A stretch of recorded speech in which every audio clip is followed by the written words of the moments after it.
Hello, everybody. Welcome to the MUST Online Open Day. I'm Professor Wang Di from the Faculty of Humanity and Arts.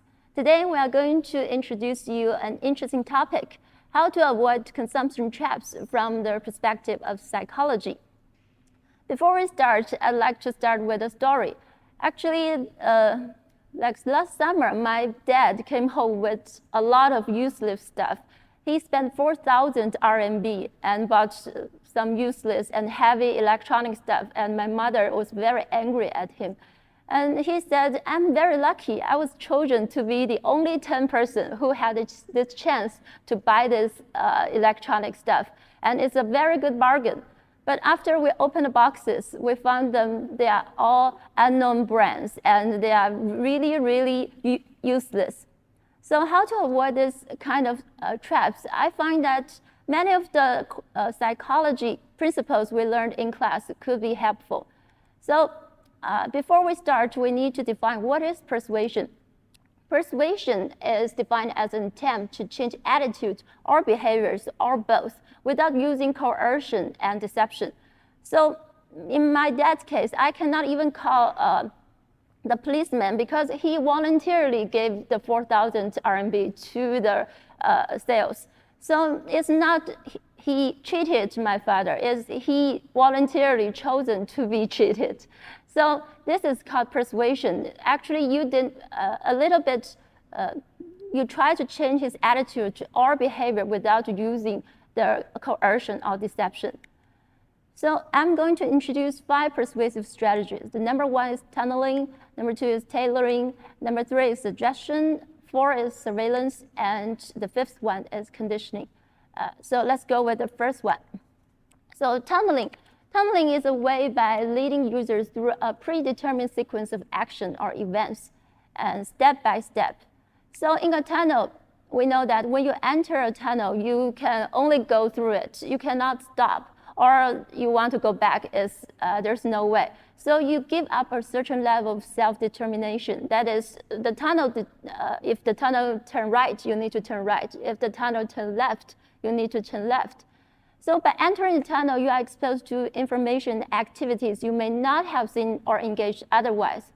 And both of these provide opportunities for persuasion. For instance, software installation. When we try to install a new software, it basically controls our screen. So whatever it wants you to see, you have to see. If there's an advertisement, you have to see it.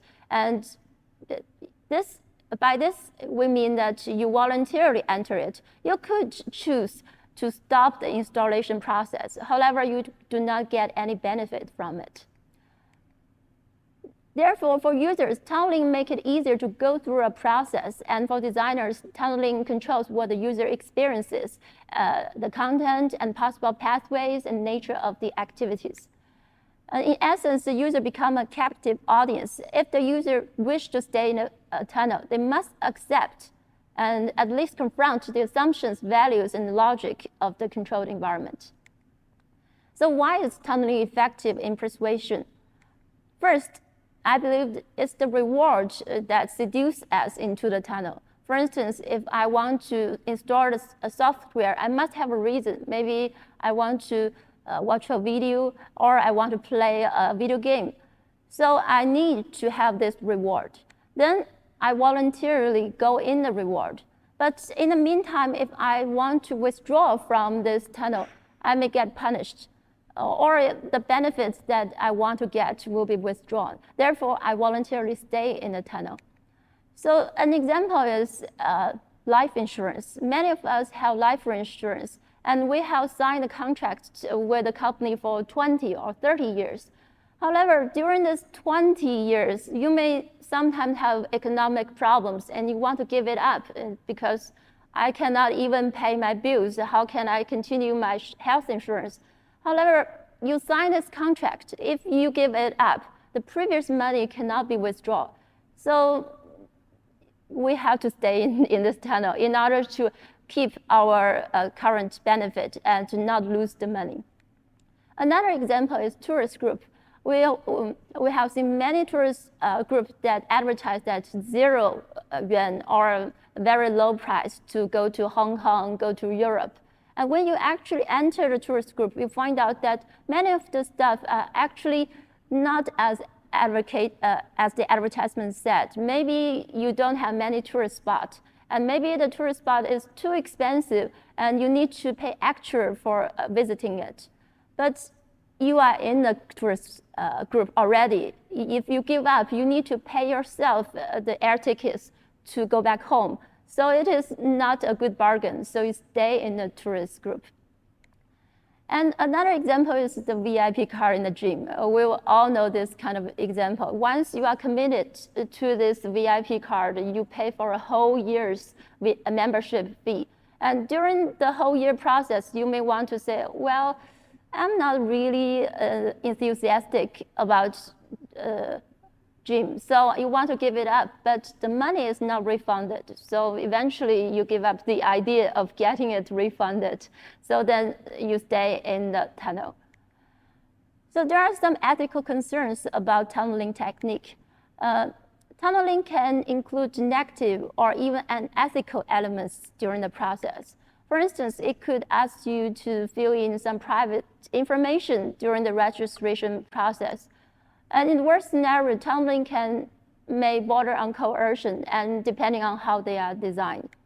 For instance, once I tried to log in for a software and for my kid, and it asked all kinds of personal information from me, such as whether I'm the mom or the dad, and the gender, the birth date of my kid. And they also asked the real name of the father, and also want pictures of us.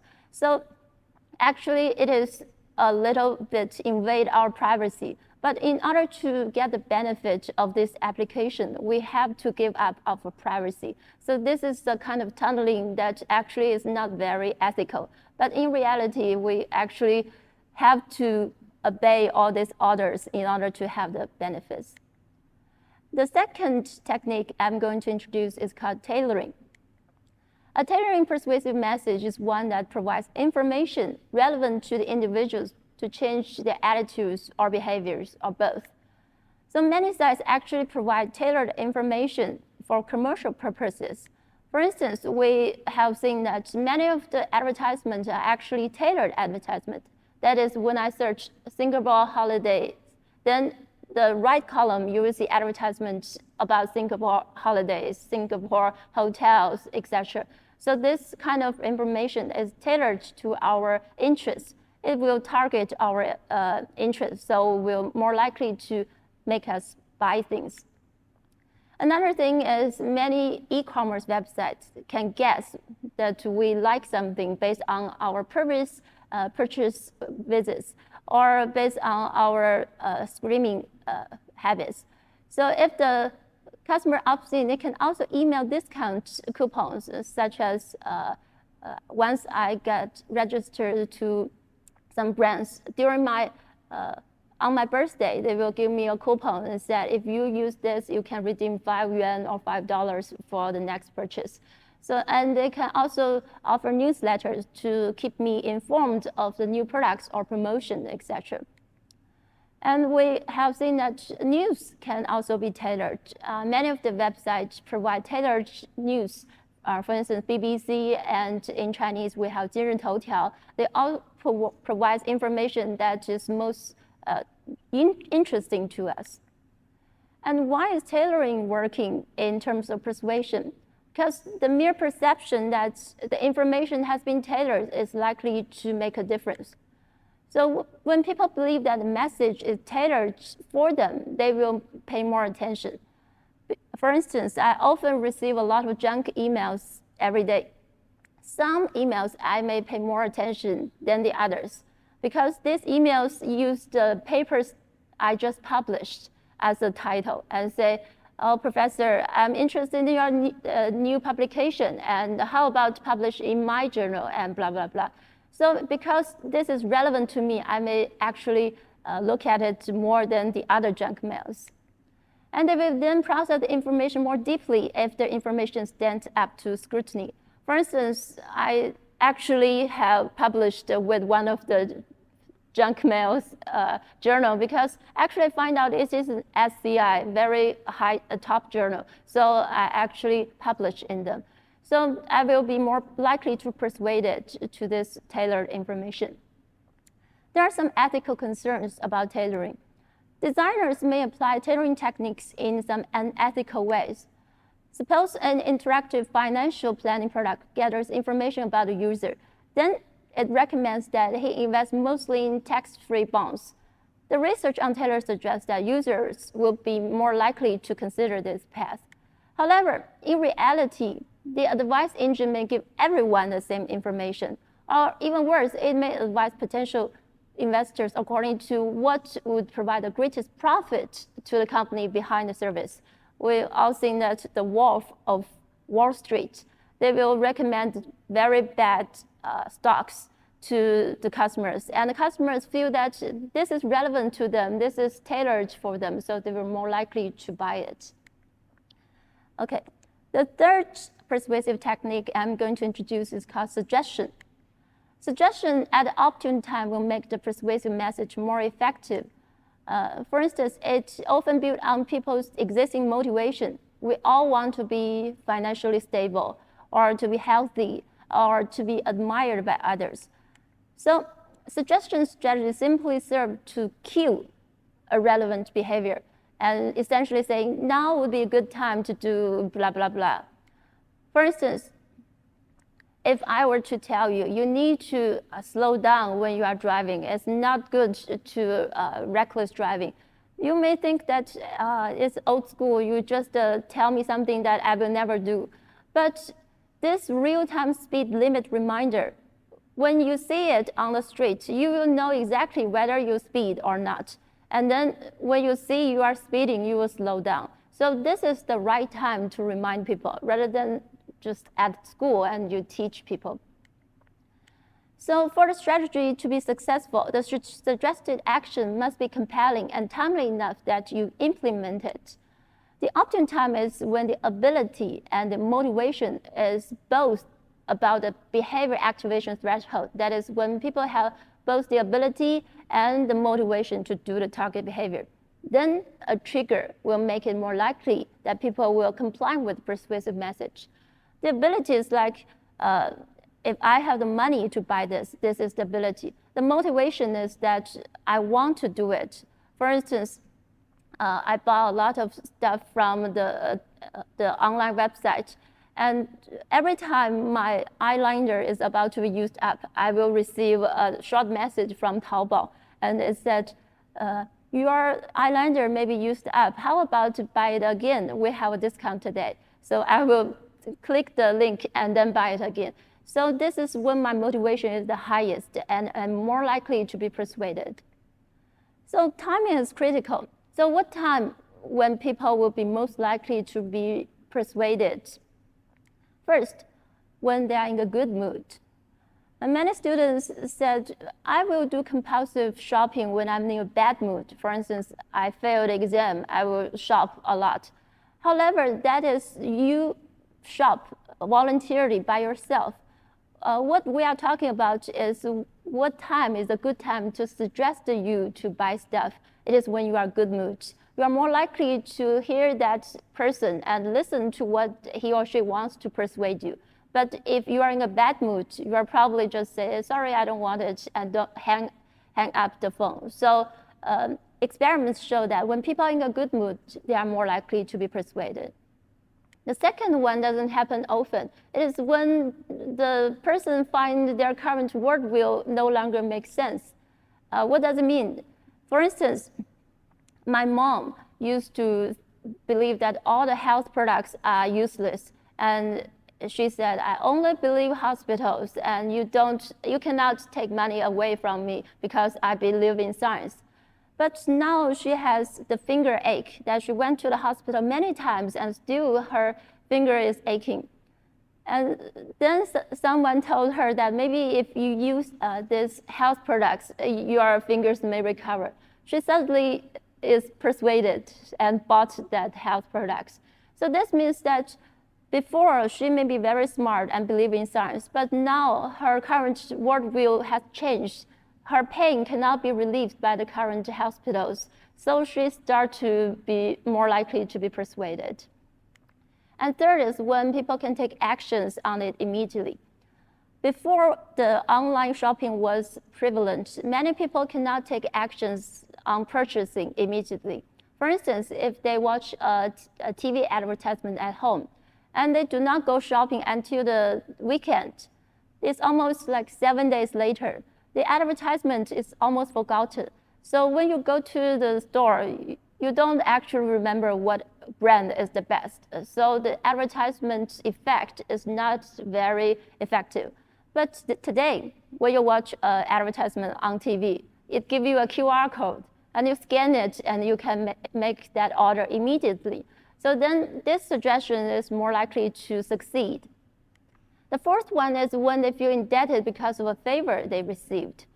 As humans, we have been trained to be polite. So when someone gives you something, you need to reply them as reciprocity. So some sales can take advantage of our human nature and first give you some free sample or just let you try their food. My father is one of the person who will always buy things when he tried. So he either refused to try, or if he tried, he will feel embarrassed for not buying anything. So if he likes it, he will buy it a lot. And if he doesn't like it, he will still buy a little. And the fifth one is when they just made a mistake. For instance, as kids, we often, the parents often tell us that, I told you, if you listen to me, you won't make this mistake. And we'll feel guilty, and then we will listen to the parents again. And similarly, if the parents actually, like my mom, she used to not believe in any health insurance before. And then she had an accident. It's very serious. She went to the hospital. And my aunt, who has been persuading her to buy health insurance for years, finally succeeded in letting her buy the health insurance. She said, I told you, if you buy the health insurance before, now you have more money. So that is more effective when you just made a mistake. And the fifth one is when they have a request that's just denied. This is actually a persuasive technique called door in the face.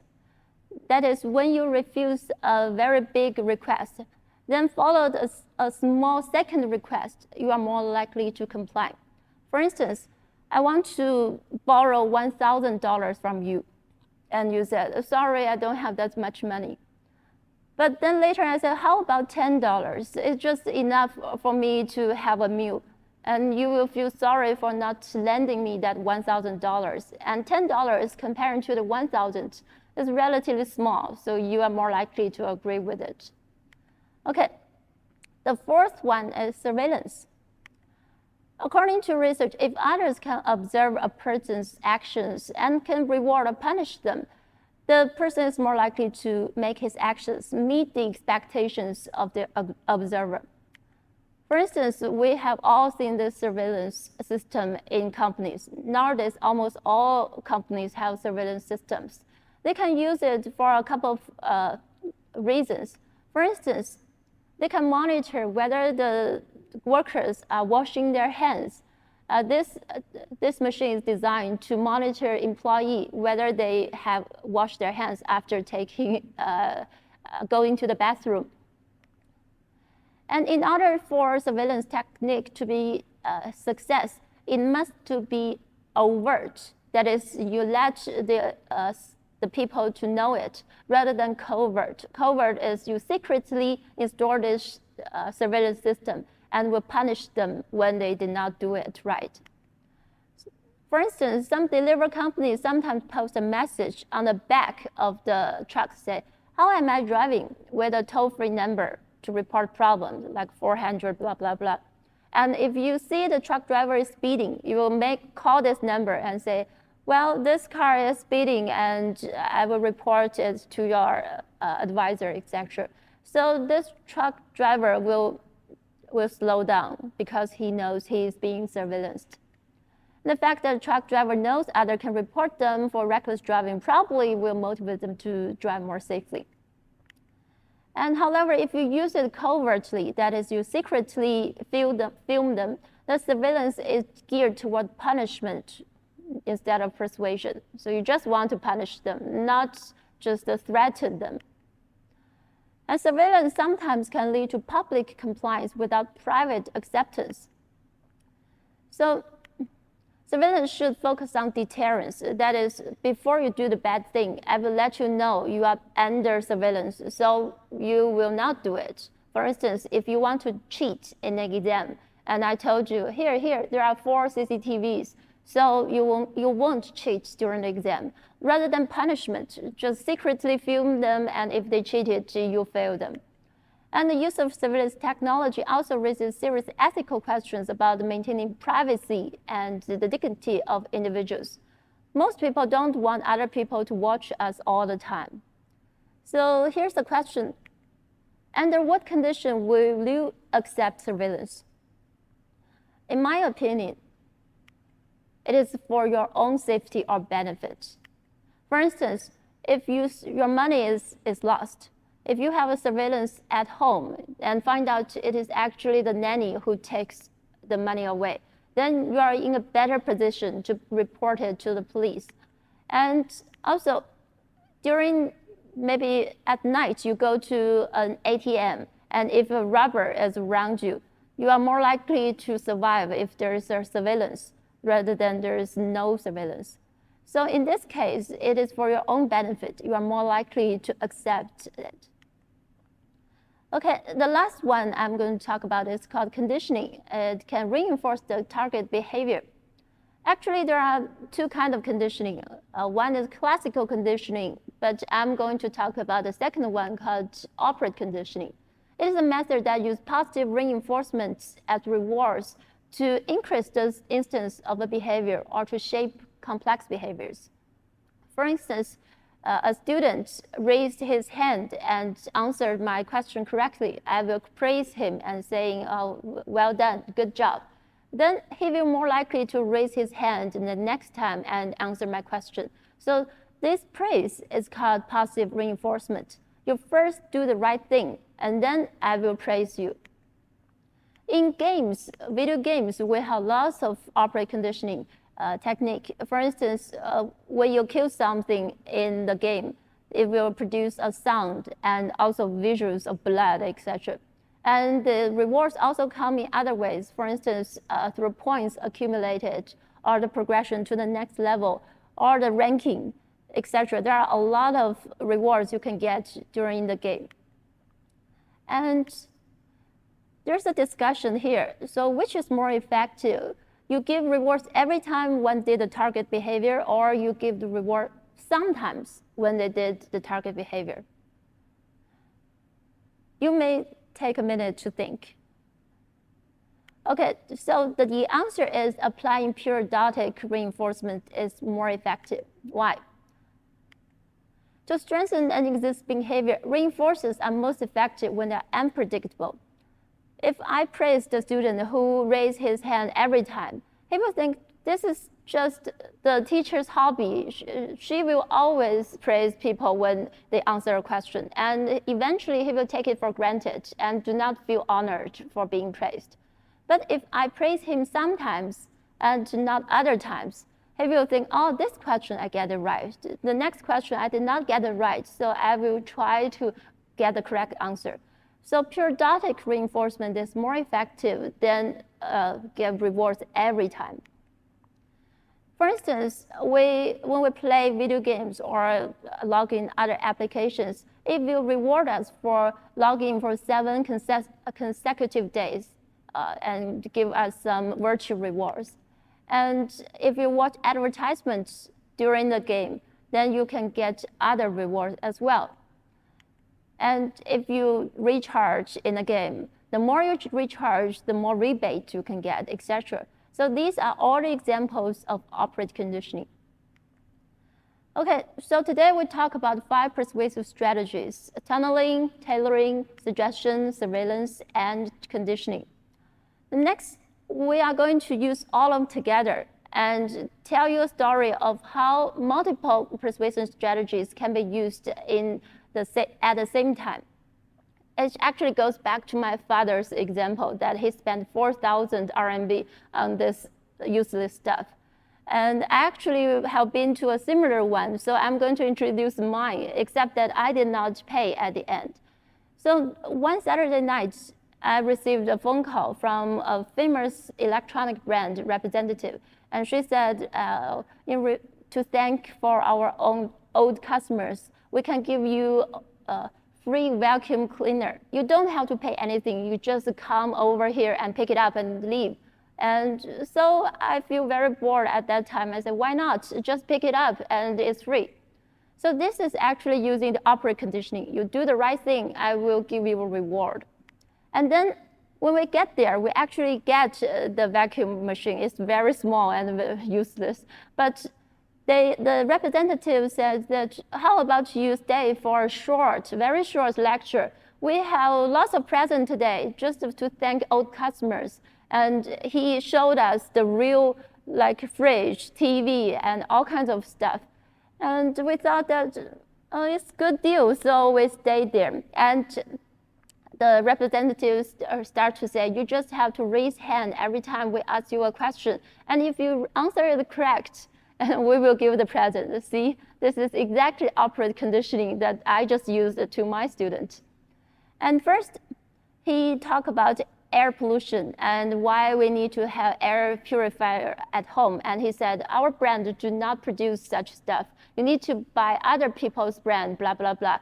So it's like he is very honest. He has very good credibility. And then he talked about water problems, and he did lots of experiments to show that the current water system is not very good. So you need to use water purifier to make your water drinkable. And then he suggests at the right time that our brand has just launched a new product, and it is a water purifier. Guess how much it is? And many people raise their hands because they want to have the gifts. And he said, look, this is Jingdong price, 8,000. You get it right. And then he will give a small prize to him, dishwasher. And then he said, today, we sell you at 6,800 RMB. And that's not all. You get all the presents in this house. And only the first 10 persons who raise their hands can get this prize. And guess what? Many people raise their hands. And some people want to buy, but they don't have enough money. And the representative said, you don't have to use cash. And you just need to pay 100 RMB deposit. If you don't have cash, you can just scan the QR code and get the deal. So the 10% left, and the rest of us, the 10% stayed there, and the rest of us left. So the take-home message is that I actually spent 2 hours there, wasting my time and get nothing.